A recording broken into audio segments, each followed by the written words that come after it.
পেহেলগামত যিসকল সন্ত্ৰাসবাদীয়ে এই কাণ্ড সংঘটিত কৰিলে 28 জনকৈ ভাৰত আৰু বিদেশৰ মানুহক হত্যা কৰিলে সেই সন্ত্ৰাসবাদীসকলৰ ওপৰত কঠোৰতম ব্যৱস্থা ল'ব লাগে।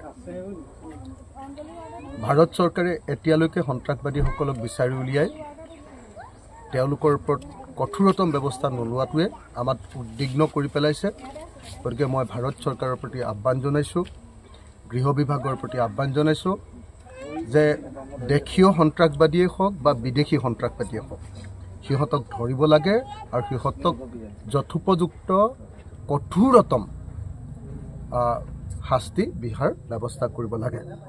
আজি ৰাইজৰ দলে য'তেই মিটিং কৰিব আমাৰ এই সন্ত্ৰাসবাদীৰ বৰ্বৰ কাণ্ডৰ বিৰুদ্ধে আমি প্ৰতিবাদ সাব্যস্ত কৰিম আৰু লগতে আমি মৃতকসকলৰ প্ৰতি শ্ৰদ্ধা জনাই তেওঁলোকৰ প্ৰতি সন্মান প্ৰদৰ্শন কৰিম। এই ঘটনাই কাশ্মীৰৰ প্ৰতি মানুহৰ ইমেজ, মানুহৰ যি দৃষ্টিভংগী সেই দৃষ্টিভংগী একেবাৰে বেয়া কৰি পেলালে। মানুহে কাশ্মীৰলৈ যাবলৈ আৰম্ভ কৰিছিলে পৰ্যটনৰ কাৰণে। কাশ্মীৰটো মূলতঃ পৰ্যটন অৰ্থনীতিৰ ওপৰতে চলি থাকে। এতিয়া আৰু কোন মানুহ পৰ্যটন কৰিবলৈ কাশ্মীৰলৈ যাব? কোন মানুহে জীৱনটোক আগবঢ়াই তাতে ফুৰিবলৈ যাব? গতিকে এইটোৱেতো কাশ্মীৰৰ অৰ্থনীতি খতম কৰি পেলালে। আৰু ভাৰত চৰকাৰেও ইমান দিন যে সন্ত্ৰাসবাদী শেষ হৈ গ'ল বুলি কৈ আছে, সেইটো যে শেষ কৰিব পৰা নাই। আৰু পেহেলগামৰ নিচিনা ঠাইত য'ত ডেইলি 2000-2500 মানুহ যায়, তাতনো কিয় আচলতে ভাৰত চৰকাৰে আৰু কাশ্মীৰ চৰকাৰে, জম্মু কাশ্মীৰ চৰকাৰে কিয়নো তাত আচলতে নিৰাপত্তাৰক্ষী ৰখোৱা নাছিলে, সেইটো এটা ৰহস্যজনক ঘটনা। নিৰাপত্তাৰক্ষী ৰখোৱাটো খুব জৰুৰী আছিলে, যিহেতু সকলোৱে জানে যে কাশ্মীৰ এখন সন্ত্ৰাসবাদৰ দ্বাৰা জৰ্জৰিত ঠাই। ভাৰত চৰকাৰে চাগে সন্ত্ৰাসবাদী একেবাৰে শেষ হৈ গ'ল বুলি ভুল তেওঁলোকে ধাৰণা লৈছিলে, যাৰ কাৰণত আমাৰ ইমানখিনি 28 জন মানুহক আমি হেৰুৱাব লগা হ'ল। মই এই মুহূৰ্তত ৰাইজৰ দলৰ সভাপতি হিচাপে সন্ত্ৰাসবাদীহঁতক নিৰ্মূল কৰাৰ পক্ষত।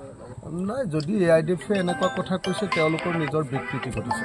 AIDF-ৰ কোনোবা নেতাই যদি এনেকুৱা কথা কৈছে, সন্ত্ৰাসবাদীয়ে যেতিয়া মানুহৰ ওপৰত আক্ৰমণ কৰিছে আমি সন্ত্ৰাসবাদীক গৰিহণা দিম। আৰু সেইটোৰ মানুহক নিৰাপত্তা দিব নোৱাৰাৰ কাৰণে চৰকাৰক জগৰীয়া কৰিম। কিন্তু সন্ত্ৰাসবাদীক বচাবৰ কাৰণে সেইটো যদি কোনোবাই বেলেগ ফালে নিব খোজে তেতিয়াহ'লে কেতিয়াও সমৰ্থন কৰিব নোৱাৰে।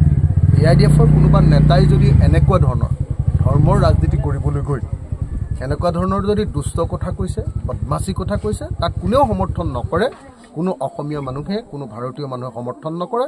মুঠতে এই মুহূৰ্তত আমি সন্ত্ৰাসবাদীসকলক দমন কৰাৰ পক্ষত। আপুনি বিচৰা বাতৰি পাব কেৱল নিউজ 18 এপত।